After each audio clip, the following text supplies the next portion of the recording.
મુખ્યમંત્રીની કેબિનેટની બેઠકમાં કડક સૂચના। ભૂપેન્દ્ર પટેલ મુખ્યમંત્રીએ કડક સૂચના આપી છે। પીએમજય યોજના માટે હોસ્પિટલની કડક એસઓપી બનાવવા સૂચના આપી છે। એસઓપીની અમલવારી પણ લોકો હેરાન ન થવા જોઈએ તેવી સૂચના આપી। તો હોસ્પિટલમાં ખોટી સારવાર ન થાય તેવી એસઓપી માટે સૂચના આપવામાં આવી છે। આરોગ્ય વિભાગે પીએમજય અંગેની હોસ્પિટલ માટેની એસઓપી જાહેર કરશે। તો હૃદયરોગ કેન્સર અંગેની સારવાર ઓપરેશન સંબંધિત એસઓપી જાહેર થશે। કિડની અને ઘૂંટણ ઓપરેશન સંબંધિત એસઓપી જાહેર થશે।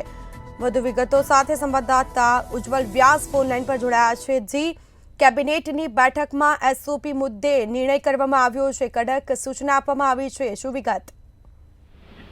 जी बिल्कुल पीएमजेवाय योजनानी जे कड़क एसओपी बनावવાનો નિર્ણય એટલા માટે આજની કેબિનેટની અંદર લેવામાં આવ્યો છે। અધિકારીઓને સ્પષ્ટ સૂચના એટલા માટે આપી કે તાજેતરમાં જે ખ્યાતિ હોસ્પિટલે જે કાંડ કર્યા હતા તે કાંડના કારણે અન્ય હોસ્પિટલોએ પણ આવા કૃત્યો કર્યા હોવાનું સરકારના ધ્યાને આવ્યું હતું, જેમાંથી કેટલીક હોસ્પિટલોને પીએમજેવાય કાર્ડ યોજનામાંથી નાબૂદ પણ કરી હતી।